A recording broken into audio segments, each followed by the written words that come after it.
You know that feeling when your own history starts to feel blurry?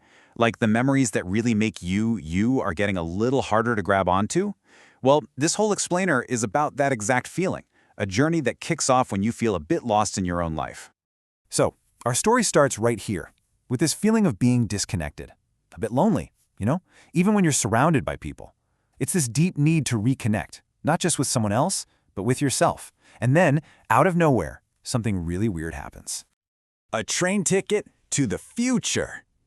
I mean, just imagine getting this in the mail. What would you even do? Where would you want to go? For someone feeling totally adrift, this must seem like the golden ticket, right? A one-way trip to a better place. A way forward? Okay, but here's the twist.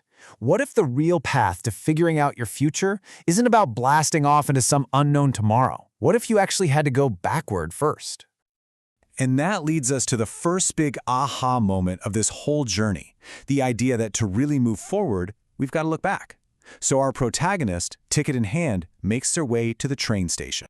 And who do they find on the platform? An artist, Lam Tung Pong, holding the exact same ticket. Turns out he's used his ticket before, but not to go to the future. He uses it to travel back in time to find inspiration for his art. And he says this amazing line, "The future is to be found in times bygone." Whoa. So this isn't just a trip to another year, it's about completely changing how we think about time itself. Their first stop takes them nearly 2,000 years into the past. And here, they meet this matter lord who's got people making tons of little pottery figures, servants, horses, even whole buildings, all to be buried with him. He's literally trying to pack up his entire present and take it with him to his own future, the afterlife. Now, among all these fancy, elaborate figures, the artist is drawn to one simple thing, a gray pottery ox. In our world of shiny, new, flashy stuff, this humble little object just stands out. It's got this, this quiet strength, a real connection to the earth. And the artist doesn't just, look at it, he starts a conversation. He begins sketching the ox on a wooden crate nearby, and as he draws, it's like the ancient pottery starts to breathe again. This is huge. It shows that history isn't just something in a glass case, it's something you can actually talk to. So that first little dialogue really sets the whole stage. From here on out, the journey becomes this series of absolutely incredible conversations across time, where today's creative minds get to meet figures straight out of the history books. And just look at this itinerary. We're hopping all over the place through some of the most important periods in history. Each stop is going to give us a totally new way of looking at the connection between who we were, who we are right now, and who we're going to be. Okay, so just picture this for a second. A group of modern product designers sitting down with Zhuge Liang, one of the greatest military minds in all of history. They show him their new chess set, inspired by ancient warriors, and in return, he basically schools them in military strategy. He shows them how these ancient principles are still totally relevant today. And this is the piece of wisdom he leaves them with.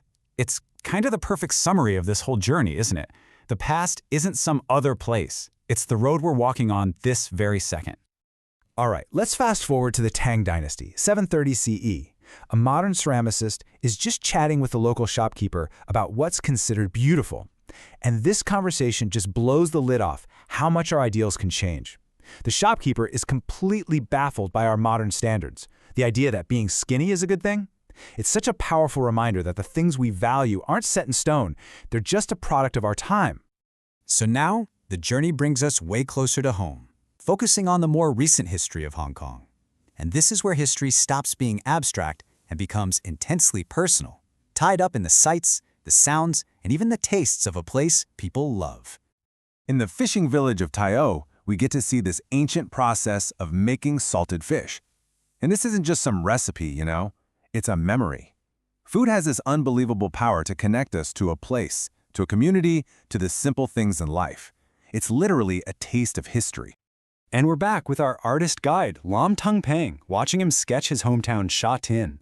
But his drawing isn't just a perfect photo of the 1950s. Instead, he's layering it with stuff from different times. It's such a brilliant way to show how our memory of a place is never just one single image. It's a collage of everything that place has ever been to us.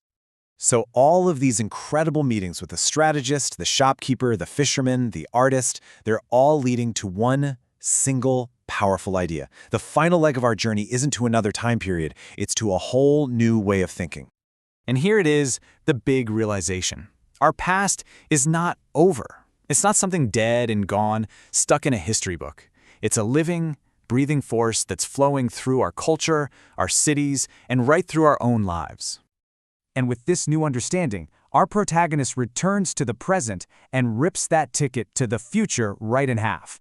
But this isn't a moment of despair. It's actually a moment of empowerment. The future is no longer some strange place you have to get to on a magic train. Because the ultimate lesson here is that the future isn't a place you find, it's a thing you build. And you build it using the materials your past gives you, all the shared stories, the traditions, the wins, and even the losses. Which really just leaves us with one final question to think about.